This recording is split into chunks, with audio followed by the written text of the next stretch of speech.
the particular video I made for you guys today, I don't think there's any creator online who has made a video like this. I don't think there's anybody who has sat down to even think about a concept like this. So I advise you guys to pay close attention to this particular video, for I truly do believe that if you do, your life will change for the better. I swear on my life. If you can pay attention to what I've said here, then you can understand how you can apply this in your life, and then your life will take a complete turnaround. So please pay close, apt attention to this particular video. This is why you should embrace your role as a creator. This is why you should embrace your role as a creator. And I'm going to be using two certain business terminologies, which is the producer and the consumer. The producer and the consumer. The producer and the consumer. Now, for those of you that know, I'm sure you guys, every one of you understand that the producer produces. The producer produces and the consumer consumes. The producer produces. This is the act of giving out. The consumer consumes. This is the act of what? Taking in. Right? So you are either a producer or a consumer in certain aspects or in certain times in your life. There are times when you learn and there are times when you apply what you learn. Right? A lot of people get stuck in the realm of just learning, and a lot of people don't relearn. Right? And an example of that was people who lost their businesses during the COVID-19 because they were not able to step up their game in the technological aspect. So that aside, you are either a producer or you're a consumer. I'm sure we all play the roles of both, but in certain aspects of our lives, in order for us to grow, we have to take on the realm or the role of a producer. Now, this is why you should embrace your role as a creator. And I'm going to say this, I'm always going to add in a lovely Bible reference. And if you guys are angry, well, then be angry. Right? So, now, the Bible, we all know, every single person knows, and I'm sure you have heard this before, that the mind creates matter. Right? If the mind creates matter, and we all know that there's only one creator, then the one creator, which is who we all know as God, can also be likened to the mind, because we have one creator. If there's one creator, that means there's one God, and if there's one God, that means there's one mind, and that one mind is within everybody. So your body is the temple of God, or your body is the temple of the mind. That's amazing, right? Good. So we have one creator and one mind, and the mind creates matter, and the creator in the aspect of the producer and the consumer is who? The producer, because he gives out, right? He gives out. Even in the realm of the ecology, right, of you and the world, you as a human being, you give out carbon dioxide, right? And then you take in what? Oxygen.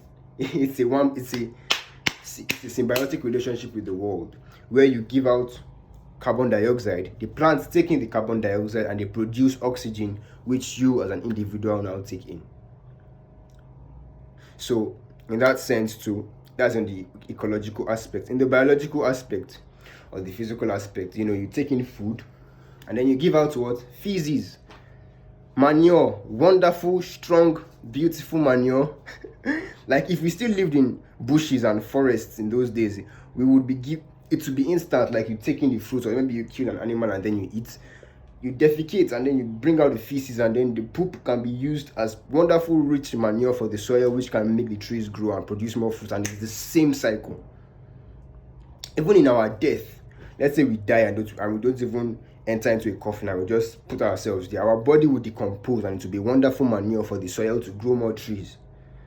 It's this exchange. It's always going on. So you're either a producer, which you're a giver, and you're a consumer. In fact, not as if any of them they are wrong, but you have to work side by side with them, right?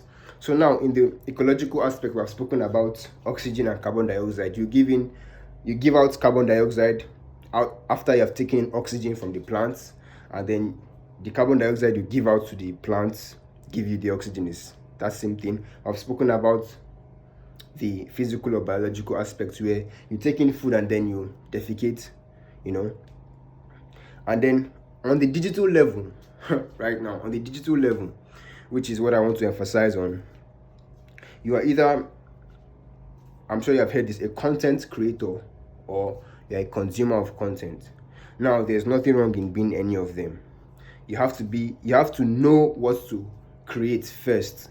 And knowing what to create first has to do with consuming a tad bit of content before you say, oh, I think I like that particular content. I would love to speak about it. So I would love to do something about it. I would love to write about it. I would love to produce something about it. That is you embracing your role as a creator or as a producer in that aspect of the digital world. And to a certain degree, it's also good to consume content, right? But abuse is the problem. When you now get so used to consuming content that you no longer give yourself the space to ruminate and produce, then the balance isn't there. It's all about balance. I'm sure you guys have seen the yin and the yang. There has to be a certain level of balance, because when that balance is there, then the creation can work. I've given you the ecological aspect of the exchange of, oxygen and carbon dioxide. I've given you the food and the feces. And now on this digital level, you consume content and then you find ways to create content. You give yourself the space to create content. You embrace your role as a creator. Now, that doesn't mean that every single thing has to be digital. You obviously find your niche, you find your area of specialty, and then you work with that. You understand? So in all things, you have to learn how to embrace your role as a creator. Embrace your role as a creator. A lot of people want to live docile lives. I can even tell you that the content you see are just made from less than 1% of the population. Less than 1% of the population are the ones making content. Over 99% of people are the ones just consuming content. You understand? So it's you being able to do things like that and stick with it. You have to understand the balance there. You have to understand the balance. So embracing your role as a creator has to do with knowing when you should consume content, and the content you should obviously consume should obviously be in line with what you want to produce in the near future, right? I mean, you can't be consuming content that, sure, you can entertain yourself, but remember, too much of something is not good. The moment you produce too much and you don't give yourself space to sit down and learn from other people, when you learn, what are you doing? You're consuming. When you learn, what are you doing? You're consuming, right? So you learn, you consume, and then you give yourself space to ruminate and find out how you can fix it to, or merge it to fit your own character as an individual, and then provide and produce and create content for people. That is your role as a human being, not just to sit down docile and just look around. No. Because let's even speak about even with men and women, for example. The man has the penis and he gives the sperm to the woman. The woman receives it, right? And what happens? In the near future or in the next 9 months, all things being equal, she gives birth again to what? A baby. It's this exchange. That's the balance. So the moment you tilt that balance, an error has occurred, and your life will be a testament of that error. So for you to not live a life of error, right, you have to know how to understand in aspects of your life where this balance is tilting. Where is it, is this being balanced, or am I consuming too much? Am I producing too much without tweaking and learning the things I'm meant to, put to work and, readjust? And, you have to know how to balance these things. So this is my advice for you guys today. If you can do this in the ecological aspect within you and the plants, if you can do this in the physical aspect between the food you eat and the feces you excrete, if you can do this in the aspect of the digital world, then of course apply it in every other aspect of your life. Even with your friends, are you providing value? Are you just taking in? Are you providing value for them? Or are you providing value too much and they don't give anything back? You have to understand this is how relationships work. So you have to know in what ways now you can improve your relationship with this particular mindset, right? Where you understand that, okay, am I providing too much value for people who, don't really deserve it? Like, am I feeding my pearls to swine, or is the balance there? And this is basically how you get a good relationship with people. You know how to leverage the right things for the right people, right? So this is basically my advice for you guys today. Understand that your mind creates matter, and you as an individual, your body is the temple of God, or your body is the temple of the mind. Therefore, all things being equal, you as the mind should create matter. You should create things that matter to you too.